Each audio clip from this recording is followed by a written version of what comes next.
Hi there, I'm Melissa Kocius, chair of Starbase Indy, and you're listening to Gaming with Scott.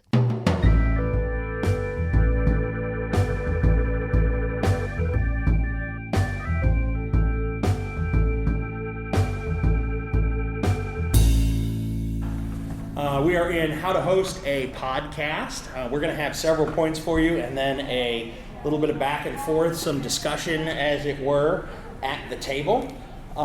There are 4 points that I've got on the front sheet, followed by some touch points on the back sheet. My name is Scott. I am the Scott of Gaming with Scott. To my right is JC LaCroix. To his right is Fenris, or Josh. We sometimes call him Cucumber Dude. He's the guy he's the guy in the middle. To his right is Rico. He plays Guardian Angel in our podcast.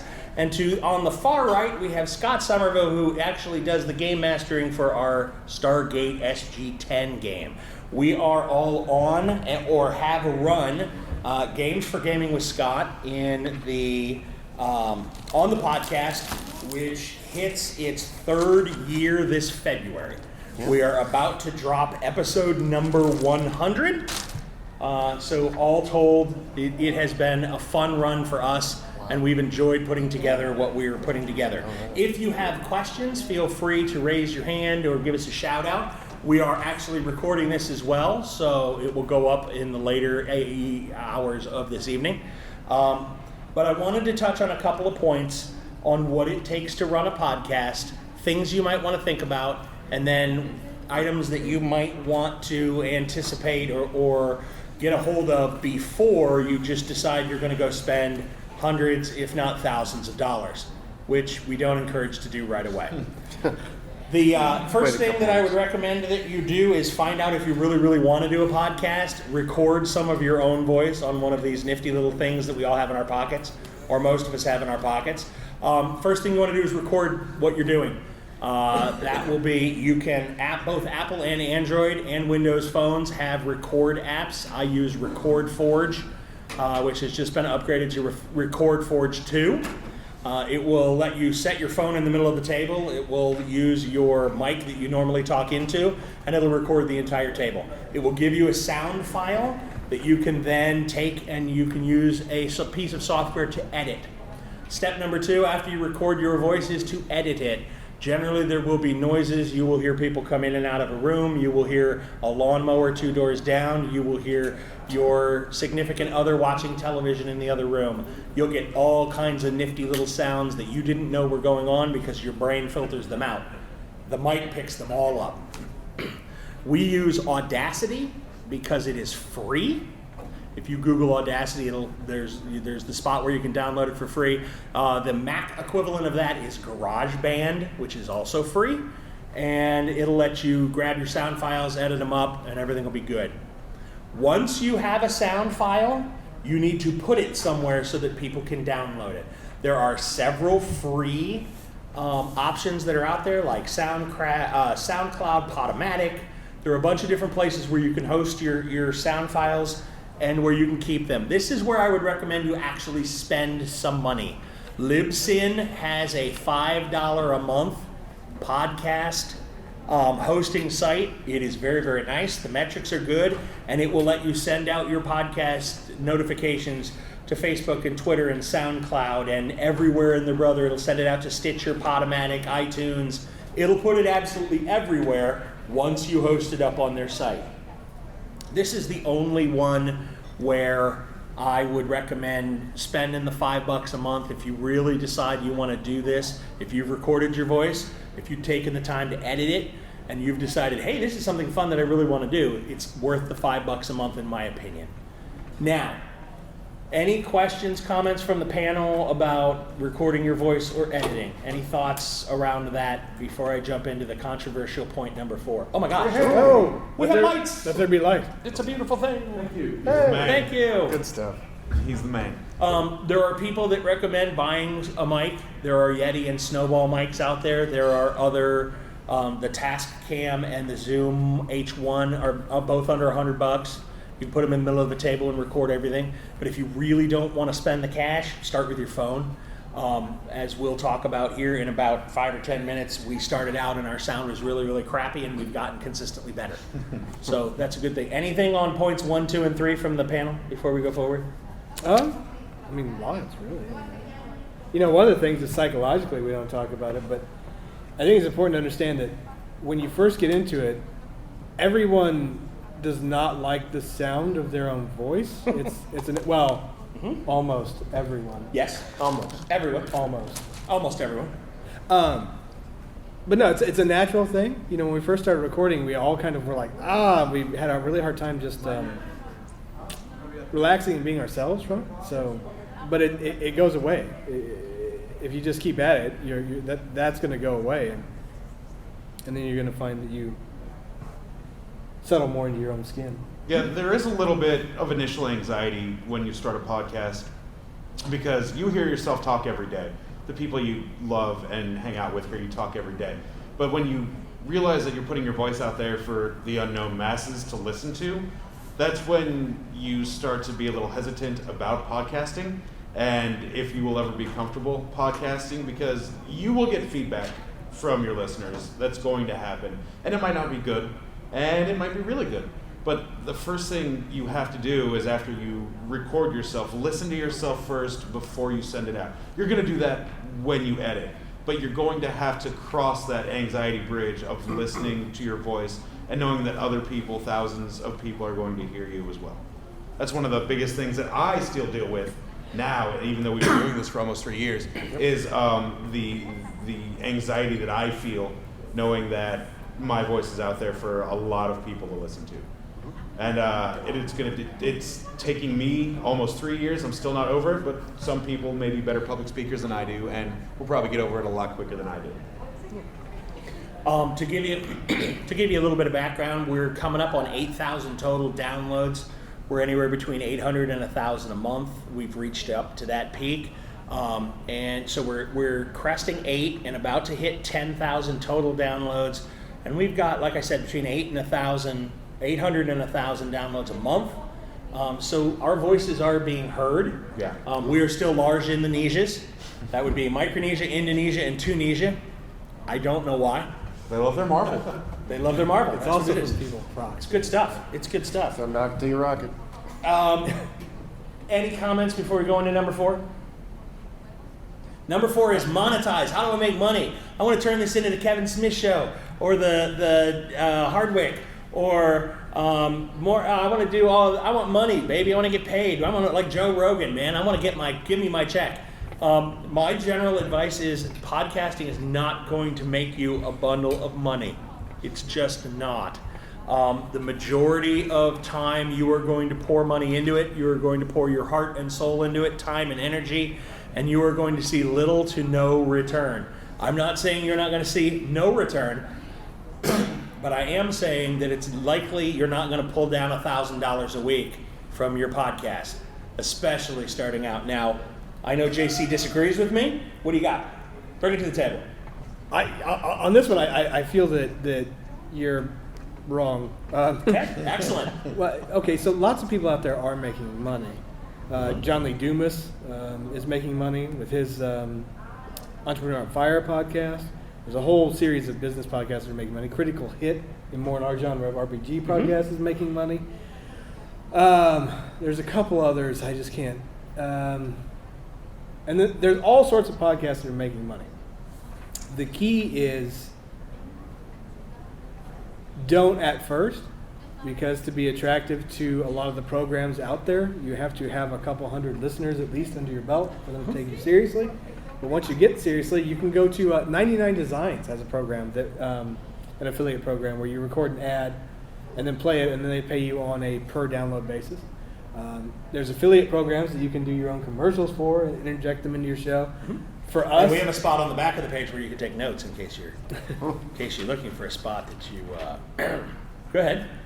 For us, I think a really good option would be Loot Crate. I agree. It fits with the key is to, whatever you're, don't just offer something because somebody will pay you to pitch it on your show. Don't do that. Think about your audience and what they might actually be interested in or want, and then find something that matches up with that. So for us, Loot Crate, I think our audience would be into that. And then they pay us, any person that goes and uses our promo code to sign up, we get a chunk of that every month. It's recurring. Okay. So, because I know there are Amazon links that you can add where you get like a percent, like less than a 1% back on purchases that are through your link. I know there are other, but JC is our big affiliate man. He's looked into several options there, and I believe we are going to begin attempting to prove me seriously and significantly wrong on number 4 at the beginning of January. I will have more information as that goes forward, but I didn't get into it for the money. I've seen several people who have tried to get into it for the money, and to put it in computer terms, and I don't know if this will resonate with anyone in the room, it's like trying to render HTML by banging 2 rocks together. It doesn't make a pretty computer picture. I know people who have tried and poured a lot of cash into their equipment to produce a certain sound, and then have turned around to monetize it and found out that they either didn't have the listener base, or they didn't have the motivation to maintain the consistency that you need for monetization. Consistency is the key. I think that should be 1A. Whenever you record a podcast, you're going to be devoting time to your podcast. In order to retain your listenership, you need to be consistent. You should set yourself a recording schedule. And in that recording schedule, whatever timetable you give yourself, you need to give yourself time to edit. Editing is not a very easy task. There's a lot of audio that you have to comb over and that you have to look through. But if you're going to seriously get into podcasting, despite monetizing or not, even if it's a free podcast that you're doing for fun, it's going to be a lot of work because you need to stay on top of your schedule. We have other friends at podcast who lack that consistency, and that lack of consistency is what kills a lot of podcasts. We record once a month for 4 hours at a time. We send out an episode every week. And it's because of that consistency and because of the audience that we've retained and brought over from some of the con coverage that we've done. They've come to expect a certain level of consistency. And if we don't meet that, then listenership drops. It's just like YouTube creators in the video medium or the radio medium. If you're not consistent, you're not going to retain the numbers that you need. And that is one of the most important things if you're creating and hosting a podcast. You want to retain those listeners, because retaining those listeners is a big part of being able to monetize. Nobody's going to want to give you any sort of money if you have 25, 30 listeners, because the audience isn't that broad. But I guarantee if you stay consistent, as we have over these almost 3 years now, the numbers have just risen and risen and risen, and they've stayed pretty healthy.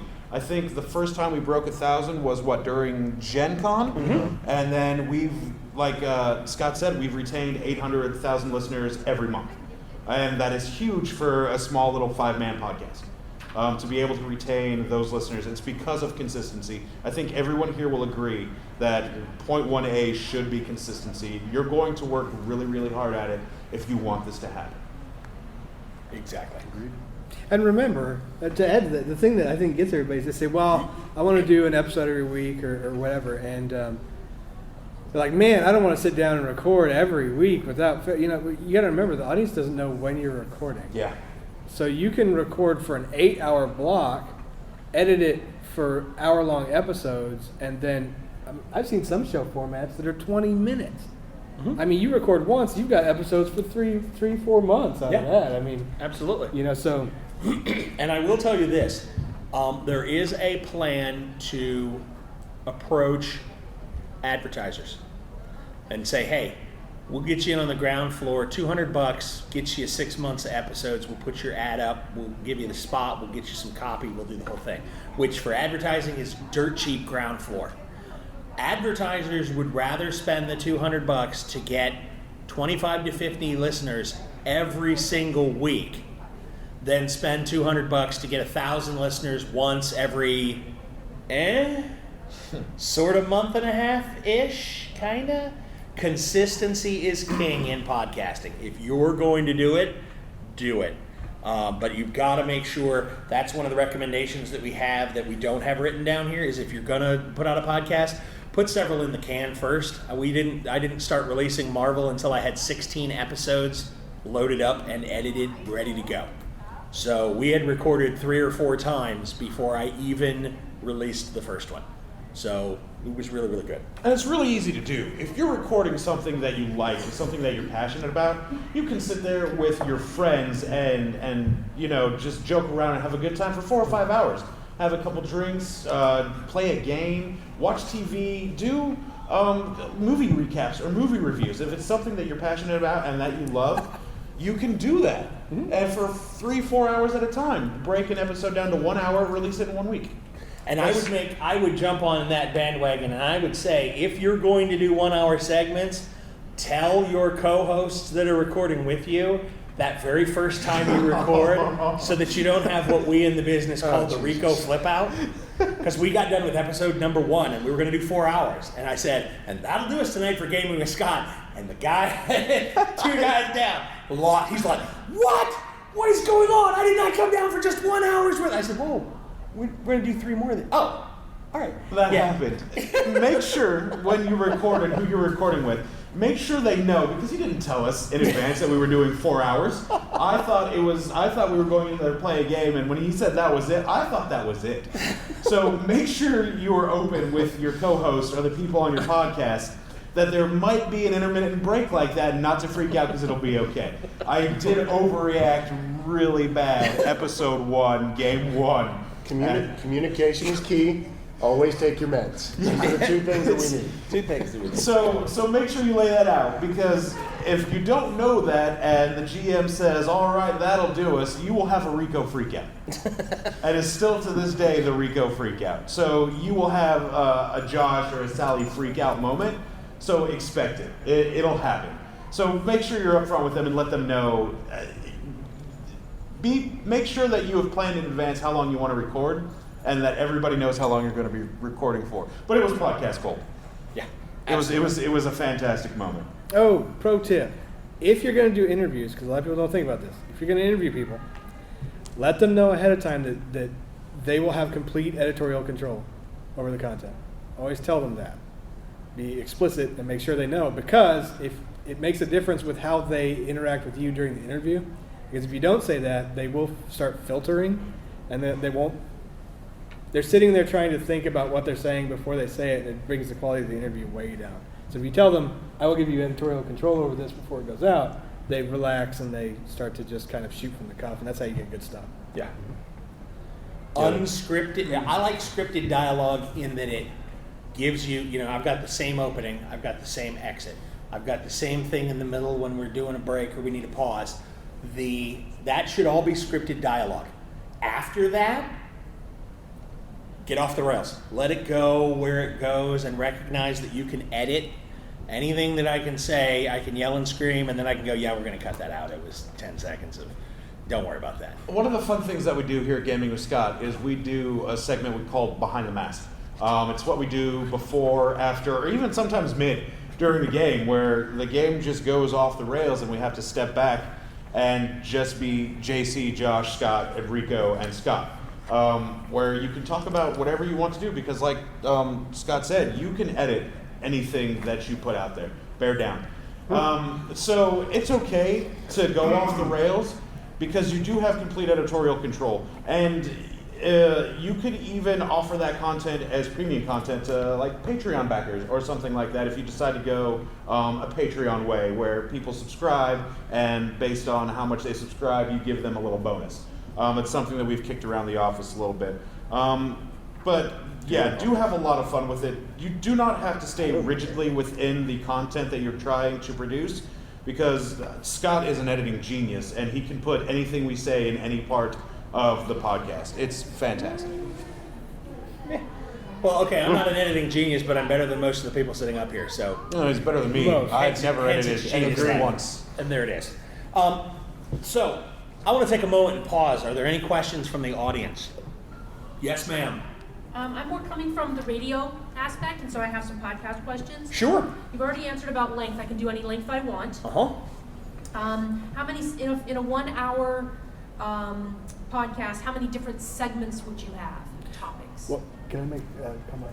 I want to make a comment on length real quick because there's actually been stuff that's you can do as long as you want. So long form, there's like Dan Carlin who does 6-hour long episodes where he's talking about some history topic. Okay, it's a very popular podcast. Yes. However, I recommend an hour, half hour to an hour specifically. And the reason for that is the way people interact with the media. They're listening to it during their commute. They're listening to it while they're trying to get something done at work. They're going to get interrupted, during a task, the duration of a task, It's best to keep it chunkier. So a half hour to an hour. I don't like the 20-minute format because I feel it always leaves the listeners snacky, right? Yeah. That was just a snack, So I wouldn't breach an hour just because people who want to listen to you for 4 or 5 hours can, because they can go through your back episodes. But anything more than that, I think you're. What happens is in the middle of the episode they pause it. They go back to their life. They come back. They can't remember where they were, so they wait for the next episode to pick up, and then you lose continuity and it gets messy. So what about number of segments in a 1-hour show? Perfect. No, you're hitting that dealer hall too. They're all over there going, whoa, what just happened? They're freaking out. They're freaking out. It's a lot of fun. Okay, I'm sorry, the question again? What we do at Gaming with Scott is we record for 4 hours. Each 1 hour segment is broken down in that 4-hour recording. So we will have 4 segments in the total amount of the recording.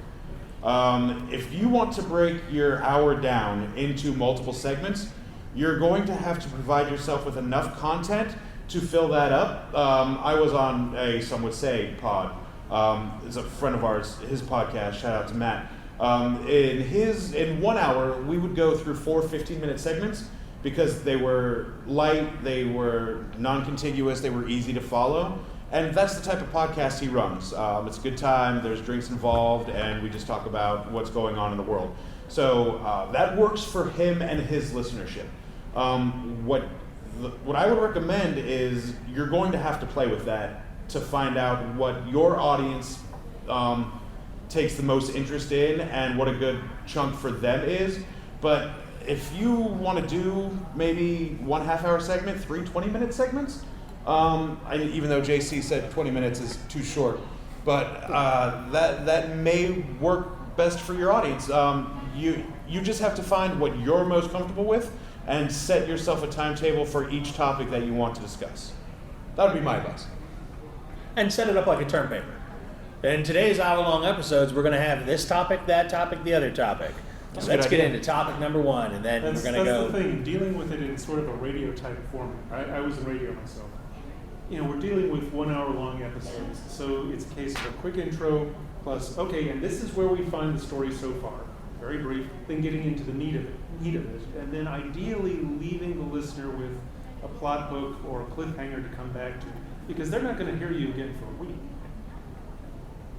And you really want to leave them something more like, oh, what's next? What's going on?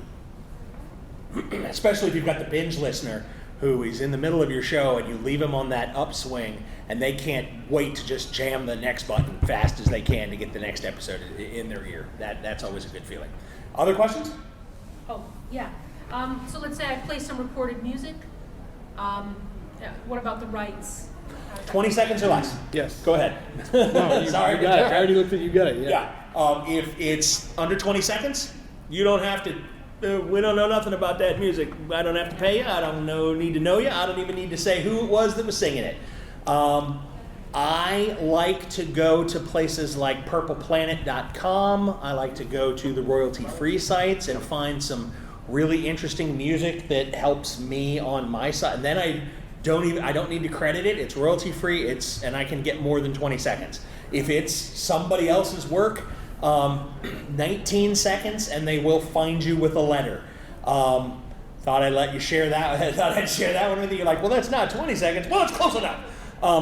Erring on the side of less is more if you're going to play something recognizable. And there is open source out there. Yes. Just be careful and verify, especially if you're going to use it for your intro. Yeah. Verify that it's open source. If you can get a hold of the original composer and say, did you release this open source? Ask them. You save yourself a lot of trouble. Yeah.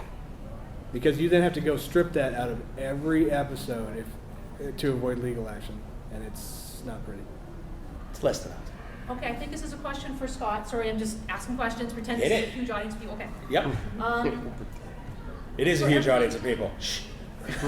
They don't know. They can't see the room. Okay, go ahead. For every minute of actual show, how many minutes do you spend editing, or the other way around? It's probably a different ratio. 3. 3 what? 3 to 1. So if it's not a long show, you can spend up to about 3 hours editing it, depending. Depends on your computer speed, depends on your sound rate. The better the sound quality you record, the longer it takes your computer to crunch on it.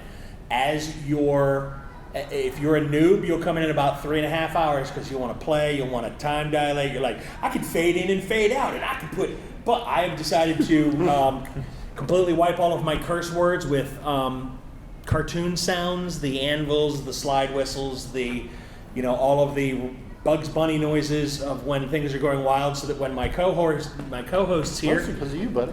this guy decides that he's going to drop an F-bomb, I get to pull that out and replace it with something appropriately funny. What is your problem? Right?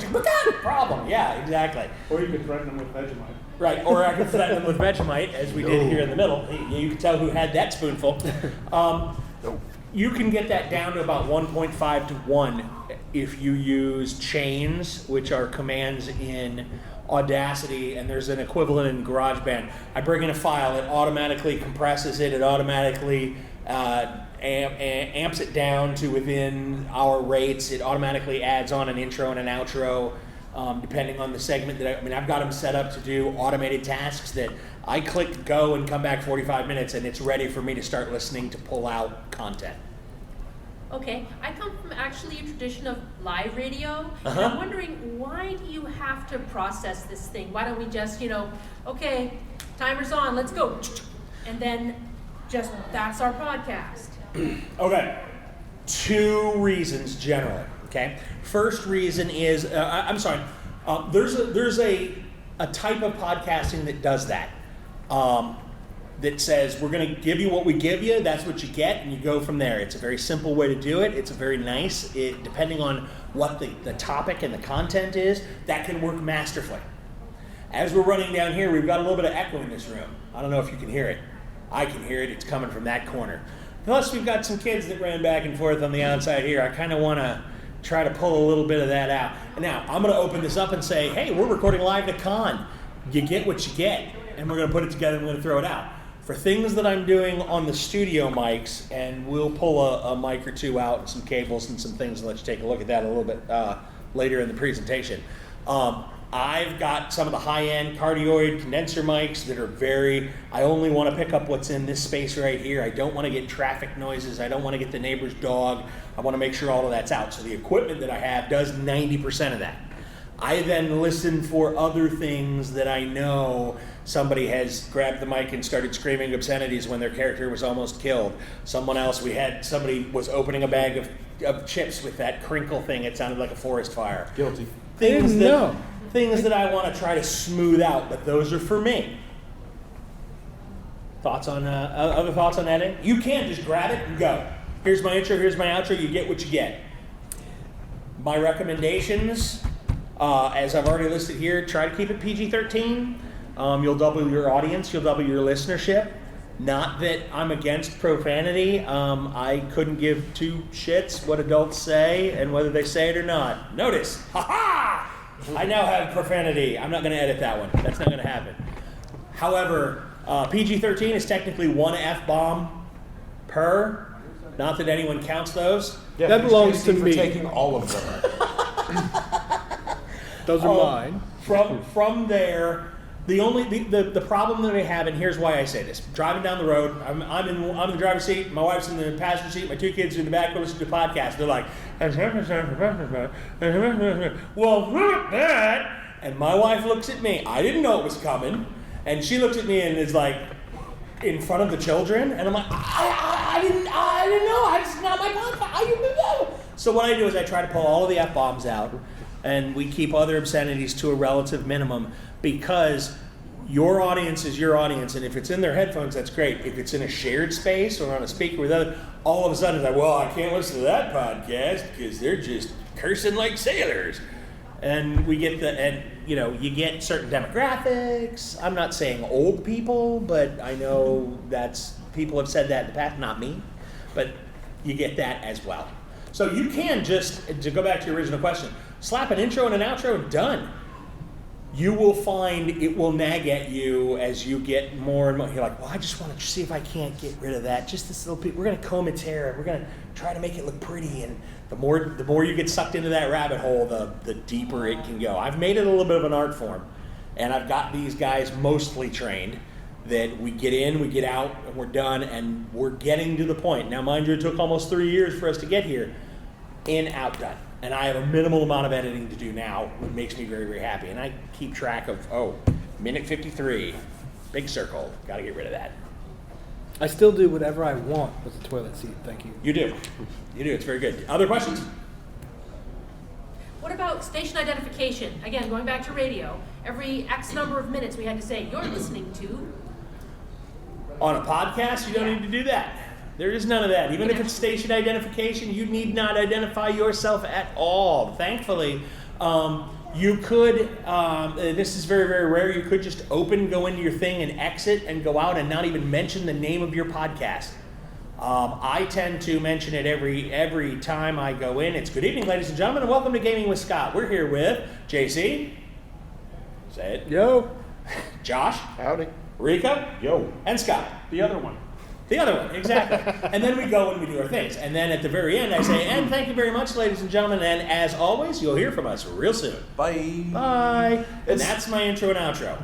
Yeah, it's the good thing about podcasting right now is it's very, very wild, wild west. Yeah. It's still a very new medium that is still picking up traction. There's not a lot of regulation on podcasting like there is the FCC regulation in live radio. You don't have to identify for sponsors. You don't have to identify for a network. You don't have to censor yourself. You don't have to limit yourself to what you say or your opinions, because in the end, you're not being paid by Tom Roush Toyota or Zales Diamonds or anything like that. You can be free to express yourself, to be the type of person that you want to be, to put yourself out there for everyone else to experience. And I really love that podcasting right now is very rogue, and it's very cowboy, and it's very shoot from the hip. In the future, it might not be that easy. It might not be like that. In the future, we may all be regulated, like there may be regulations for podcasters about how many F-bombs you can say. But as of right now, without having to worry about those regulations, it is really, really fun and really, really easy to do. Great example. I don't know if you've seen the show Top Gear. Okay, British TV show, car reviews, do all kinds of crazy things. They were just in a big controversy with the BBC, and they switched over to Amazon. So now they're on the internet, the Grand Tour. And if you look at the show before and after, it's the exact same guys doing the exact same thing. Huge difference in the way they present themselves. So it really feeds into what you're saying. Yeah, you've got a lot more freedom. Yeah, it's very nice. It's still a case of what kind of content you want to have that's going to really sell to your listeners, but you've got that freedom. Exactly. I did see a hand in the front row for a question. Yeah, this isn't like about how to make. This is about your content. Are you going to be doing something for Christmas like you did with Halloween? I mean, I'm kind of interested. We're like Doctor Who. What would you like to see? Okay, Or hear. now we're going to turn this front page over to the second page, and we got all kinds of we got all sorts of stuff we're going to go into from there. What would you like to see for Christmas? Well, have you seen Krampus? Yes. Just like something like that, except for like you all kind of sit down and tell like a different story about Christmas, but they each like slowly get darker and darker, but like more ridiculous as they go. That's really good. Well, I'm so glad we had this panel. As a perspective of our heroes, or just as the on-air personality, or both? Either one. And we should all have to dress up for this. Definitely costume. Nice. Yes. Yeah, I dig this. This is the fans. We should This do is it. something we're going to end up having to do now. I'm very Great. And I And look down at December's the end just of the right table. around the corner. And I look down at the end of the table. You want Yeah. listener feedback? Yeah. Got it. All right, here we go. Right. Do I almost have Christmas? I don't think. Yeah. Oh no. He didn't mean in the show. No, he meant for this one episode we can go darker. Don't go dark. You ended. That was too dark on the end of the last episode. We'll get there. That was dark. What? That was fantastic. What are you That was doing? fantastic. That was I loved good it. story. Are you kidding It was a me? great story, but the whole table kind of went. Every episode should end with the whole table going, Which is exactly what happens. Hey, you will get it's on it, and you'll be like, oh, and it was really good. So do you think listeners like seasonal offerings? Because the Halloween game is always a huge success. Should we do just seasonal offerings like that for the listeners? It worked for Charlie Brown. Well, should we? I mean, it did work for Like, Charlie I Brown. would say keep the show going. Right. Always do seasonal things. All right. Whether you do it as the characters or like as Good yourselves, doesn't really matter. I think for Valentine's, seasonal guardian angels should meet a light force hottie. Oh, They should- That's a disaster. he wouldn't be around anymore. Yeah. He'd be dead. You should hold out for Lilith. Let's go with that. Oh, That works. I'm good with that. All right, this next question is for the first three gentlemen to my right. What have you learned from almost 3 years of being on mic recording? I mean, Scott, like, I would need another hour. All right. Well, okay, so the big skill that you get is it's about being in a moment and having a conversation, but at the same time kind of being above the whole picture to remember that you're in the middle of a broadcast. So you are literally having a conversation and pretending you're in the audience chair at the same time, listening to what you're saying and adapting accordingly. That's the big thing that comes with time. And it doesn't come at first. There's things you do in normal conversation, especially if you're long-winded like me, where you just go off on a tangent and keep going and going. That's bad radio. It's bad radio. You got to keep it to the meat. You got to keep it to the relevant stuff, and you learn this skill as you go. One thing, do not be afraid to fail. Everyone is going to fail in almost every episode that they do. The audience can sense insecurity in you. If you have that, if you truly are scared to fail, that insecurity will come up in everything you do. It's better content if you just accept that I'm going to screw something in this up, but I'm going to keep going because regardless, it's going to be good content. The fans are like dogs. They smell your fear. Pretty Yeah. much. Is that a Fender's chair? And the thing that I have learned that I've always remembered out of those 3 years is how to talk into a mic, because you're going to be using a mic to record yourself eventually. There was a lot of training that Scott had to do for some of us when we upgraded on how to talk into a mic.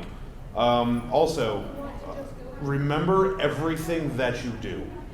Write it down, take notes, but always steel trap, whatever it takes. Remember everything that you do from episode to episode, because it will get called back by the game master or by the listeners or Worst case, from the listeners. fans. Yeah, so that's the thing that I've done is remembered everything that I have done, because it's been important every season that we've been in the game. So that's what big thing. Remember everything that you do, because it will come back. And as a side note on that, we just started, and it's the next, I believe, 3 or 4 episodes, going up to our 100th episode. We're engaged in that flashback type episode where, unfortunately, because time travel is what I can do with it in Marvel, I've literally thrown them all back to their origin stories, and we touch a little on each of them, and there are a whole bunch of things that they didn't remember they did that I remembered because I just listened to the first 5 episodes that we did. So I went back to their backstories and listened to the early on and went, well, what about this? And let's do this and tie that in. And they all went, oh, wait, yeah, that's right. This is, so you can, and even if it's not just storytelling, if it's, you will get pieces of your episodes that fans want to talk about years later that you're thinking, gosh, I don't even remember, oh, we did talk about that, that's right. He's right. The steel trap, make a list of things that people asked you about or talk about or do or say. It will only do you well. Now, question for the very end of the table. You're learning quickly. I've dragged you onto Mike in the last couple of months. What have you learned in the last couple of months that has impressed upon you most? Well, I did radio before, so that wasn't a challenge. Talking to the mic, not a challenge. But the thing that did kind of reach out and get it, I'm dealing with a cast of 4 characters, and I'm telling a story. Fine, that's good. But there was one central event where in this particular session, parties split off. That was a problem. Never split the parties. Don't do it. Yeah, I didn't do the whole horror thing. I could have. Screw their convention, split the party, let them die. But What? No, I didn't know. That I ended up with a good two-hour sessions where I was focused on the characters who put themselves front and center, while the other 2 had kind of sequestered themselves off, and I didn't integrate those 2. So thinking back, I had two hours, this is 2 solid weeks, where the listening audience was hearing these 2 primary characters, but the other 2, not so much. So it was a case of being mindful of the people whose stories I'm presenting right there at the table versus what the audience is listening to. And from an editing standpoint, what I'm going to do is I'm going to take those 2 episodes and I'm going to bundle them as a part 1, part 2, and release them together. That way, we lose a week of canned content, but our audience goes, oh, here's this in depth. Oh, and it picks up to continue there. And oh, now we're back with the other one next week. Okay, great. Yay, now everybody's back together, and we bring the party back together successfully in hour 3. And instead of 3 weeks, it's only 2. Good stuff. What would you tell yourself for the first 3 to my right? What would you tell yourself, the you of way back when, knowing what you know now? What's the one piece of advice you'd give a brand new you stepping up to the mic for the first time? Feeling is your friend. So I kept trying to be like a journalist and kind of disassociate, whether it was a Behind the Masks or it was a Marvel episode or whatever. But the big thing is that if you're actually in a space where the emotion is hitting you, then you're gonna be creating good content. If you're not feeling it, you're not creating good content. Agreed. 2 things for me. One, be as specific as possible with what you're describing and the content you provide with the audience sake. And then 2, what JC was saying, essentially, if you feel that emotion, it's our job as being the talent on the podcast to convey that properly. So if you have the emotion, go with it. Don't just be, the orator, just, reading from a menu. It's like be in the moment, because it makes better content. I would tell myself from 3 years past, I would tell 3 years ago, Rico, to relax and have fun with the hobby. Because I remember for the first couple months, probably 6 or 7 months, I was really tense and really afraid to project and get myself out there. And when you let go and have a lot of fun with it, the content gets better. So I would tell myself not to be so uptight those first 7 months, because here you are now almost 3 years down the road. It's still successful and it's still fun. Enjoy it and be loose and have fun. That's what I would tell myself. Sweet. Excellente. What would you avoid doing at all costs? I'll start down at the very end with Scott. Avoid doing this on mic at all costs. Well, let's see. I kind of had to retrain myself for speaking with podcasts. It's different with the radio because you're just talking to the mic. And what I was always taught was, talk to the mic like you're talking to a person in the room, and it'll flow the way you speak. But that's different when you've got an audience right there. And I was finding myself telling a story again. And you're dealing with not just a one-way interaction, it's two-way, because these people give you things you've got to think about and react to. And I found myself initially going, and that's really bad. So initially I threatened my players with it, but I said to them, okay, if I say more than 10 times, I'm doing the harm. Just to break myself out of the habit, because you want to be articulate. But you'll still, yes, you want to be articulate, but you will still get players who you go, you notice that the aircraft of the enemy are on the skyline in the distance. what do you do? How do you react? And you will get one player that goes, I want to shoot a flare gun at him. And you're like, no, you don't. No. But If you really wanted to. Yeah, right. And then the other players tackle that person and wrestle her to the ground and take the flare gun from her. Yeah. But no, you will get things that make you just go, can I have a second to think about how bad this is going to be for you when you do this? Okay, hold on. So yes, you're absolutely right. There is a back and forth that goes crazy. All right, Rico, what's the never do? What you should At all never costs. ever do on a mic, Yes. never chew into a microphone if you're eating. Ever. Chips, gum, cookies, whatever you're doing, never ever chew into a microphone. That will drive your listeners crazy, it'll drive your GM crazy, and nobody wants to listen to you snack or open a bag of chips on the microphone. I've got cosmic awareness. So never do those things. Never do that. Never do that ever. Nice. Oh, also, I don't know if anybody out there is a nervous twitcher or a desk tapper or a dice roller. Never bang on a table. Never compulsively roll dice, because until you step up your mic game, the omnidirectional mic will pick up everything. It will pick you up, shuffling the dice in your hands, rolling the dice on the table, tapping your pencil on a table, shaking your leg or foot against the table, banging your elbows on the table. The mic will pick all of that up. Vibration. Sound is a vibration. Any vibration done to the table, the mic is going to pick it. I thought I was going to have to say something. Apparently I did not. No. Oh, sorry, did I steal your thunder? It's all good.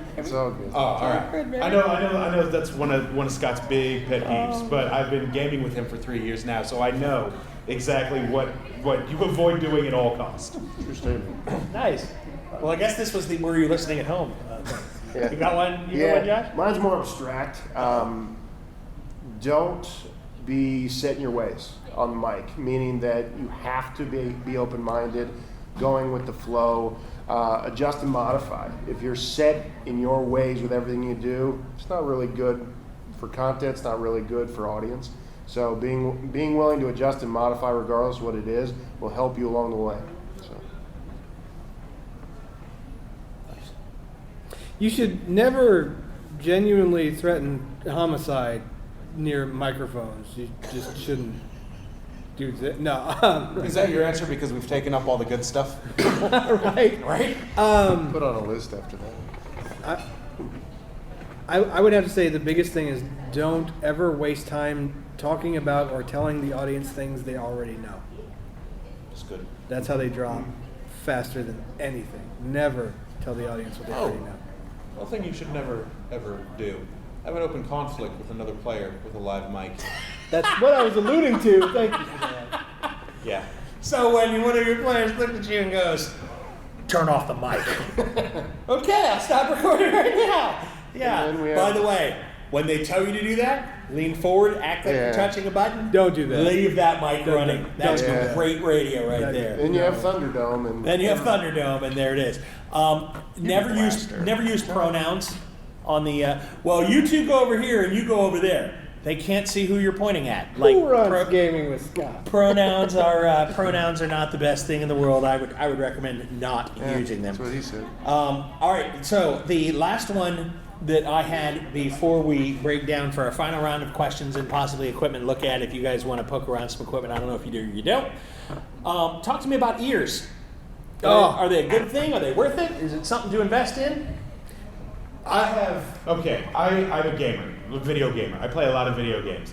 I bought a $60 Afterglow gaming headset because it was 360-degree audio and has independent volume control, and they glow blue. They're really cool. And I didn't always have a headset when we started this podcast. Once you get a headset, you become immensely aware of your volume, the person to your left's volume, the GM's volume, and it has made leaps and bounds in my ability to help create content for the podcast.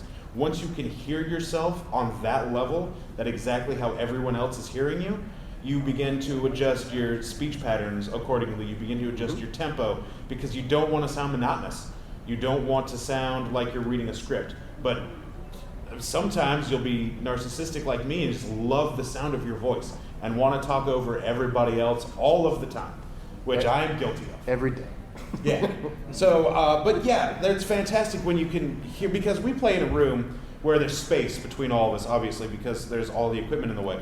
But when you don't have to scream because you can hear somebody at a normal talking level because you have ears on, headset on, it makes all of the difference in your conversational volume as well. So I think it's immensely important, and it has helped us become better recorders and podcasters since we introduced the headsets. Earbuds work? I don't know. I've never used earbuds. They can. You literally can spend $20 and get a headset, and it'll take you to a different level with podcasting. Oh yeah, absolutely. Yeah, we have a set that is our house brand that we'll show here in just a minute. They're $20 on Amazon. They're full ear cover. They're full. It's got the dual jacks, so it does 1/4 inch, does 3.5 millimeter. They're really, really nice. $20, $19.95 on Amazon. I recommend everybody get a headset because for the very simple reason that what it will do is it will help you with this syndrome. You'll have a co-host at the desk and you'll be talking to them, and then you'll turn your and then it'll come right back to there, and you go, oh, so I have to do this so that I can stay on mic instead of doing. So that's one of the biggest things. You've done earbuds and cans. So are earbuds okay, or are they not? I would do cans over earbuds any day of the week and twice on Sunday. The earbuds do not produce the same effect. You need total immersion, but once you get it, you absolutely go off the chain. I mean, it makes all the difference. At first, it was pure torture because I was talking and hearing myself right here at the same time. It was But once I got used to it, now I won't do it. I don't like this because I don't have my ears on. Yeah, this feels really weird because I don't have my headset on. Yeah. Right. Yeah, this is alien to me now that I'm talking out to people and I can't hear what I would sound like in my headset. This is why I have anxiety. This right here. I don't know what I sound like right now. there are you guys out here, and I hope I sound all right because I don't know. You sound fine. All right, we've been giving real quick. I just want to take a second to give Rico a shout out. Yeah. The reason I want to do that is because I think Rico is the most improved of all of us. Oh, thanks, man. If you guys want to see somebody really bring up their game as a broadcaster, listen to Rico in the episodes as you go through. First episode, midpoint, recent. You'll see massive shit. I get better. Tectonic.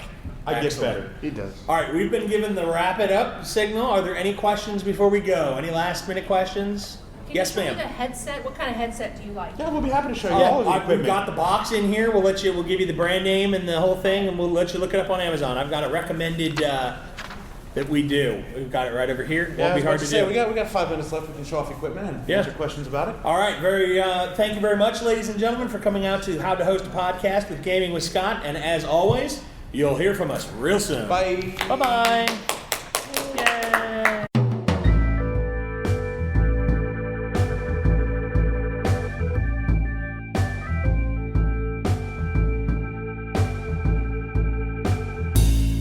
Hi there, I'm Melissa Kocius, chair of Starbase Indy, and you're listening to Gaming with Scott.